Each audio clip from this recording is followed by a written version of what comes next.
He was the last man to hit 406. He was the Sultan of SWAT, who redefined power. One of them was a genius who obsessed over every swing.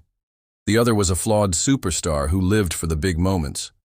But the truth behind this rivalry is far more complicated. Ted Williams was born in 1918 in San Diego. His parents split when he was 2 and his father quickly remarried, leaving Ted to be raised by his mother, a woman described as cold and distant. His stepfather, a man of few words, showed him how to fish and shoot, instilling in him a love for the outdoors that would define his life. But there was little warmth in the house. Young Ted spent most of his time alone, developing an intense imagination and a consuming passion for baseball. By age 12, he was spending hours every day after school at the local YMCA, taking batting practice until the lights went out.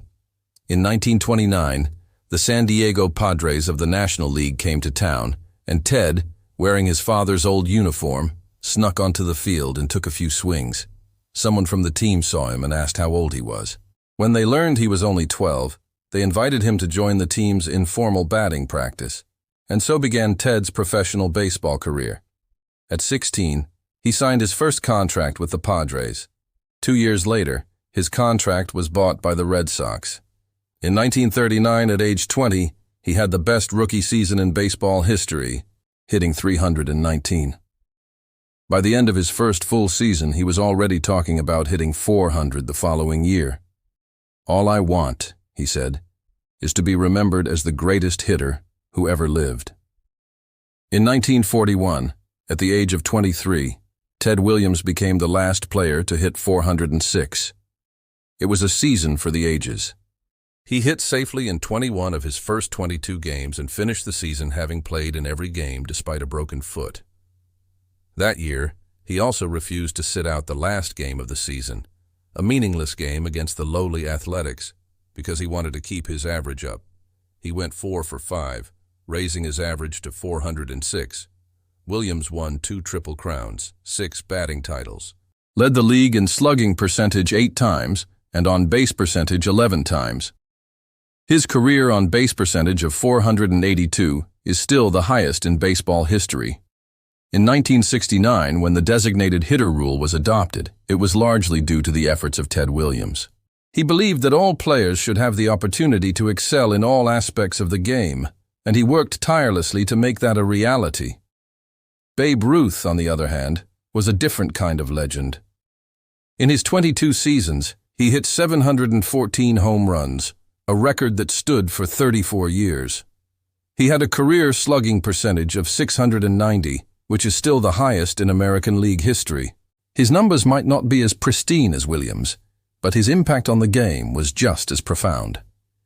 In 1920, at the age of 25, Babe Ruth exploded onto the scene, hitting 54 home runs, leading the league in slugging and transforming the game forever. From that moment on, the game was never the same. Babe Ruth was a larger-than-life character who played the game with panache and pizzazz.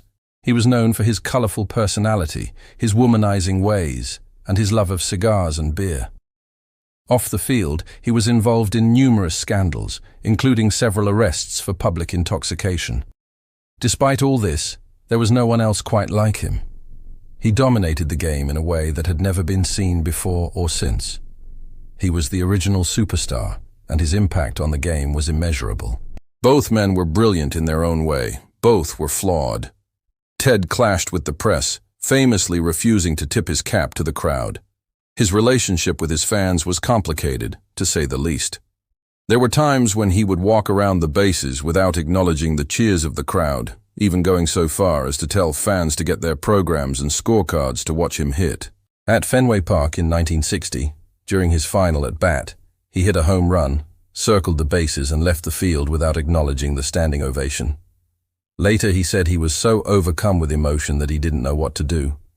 After his playing days, he became a successful sportscaster, but he was never comfortable in the spotlight. He was famously private, even reclusive. He married twice and had 2 children, but he was often alone. Many of his close friends and family members died before their time, and he never forgot it. In 1969, at the age of 51, He hit a ceremonial first pitch and retired to his boat, the Skagit, where he spent most of his time fishing and writing. He died in 2002 at the age of 83. In some ways, Teddy and the Bambino were opposites, yet they shared a common bond. Both were brilliant in their own way. Both were flawed. Both were larger than life. In 1935, Ted Williams said, "I don't care what the papers say about me. I try to do my best, and if that's not enough for them, to hell with them." In 1948, Babe Ruth said, "I'm through with baseball. I'm through with all that nonsense. I'm through with everything. All I want to do now is go around and have a good time." In the end, neither man was perfect, but both were heroes. Both changed the game forever. Both will go down in history as two of the greatest players who ever lived. So the question is, who was greater? A man of science or a man of myth? A disciplined hitter who obsessed over every swing, or a flawed superstar who lived for the big moments? A man who sacrificed his prime to serve his country, or a man who never faced such interruptions? A man who shunned the spotlight, or a man who reveled in it? Is greatness measured by numbers, by impact, or by the man himself? You decide.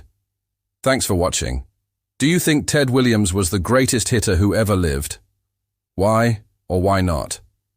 Be sure to let us know your thoughts below. And if you enjoyed this video, be sure to check out our others.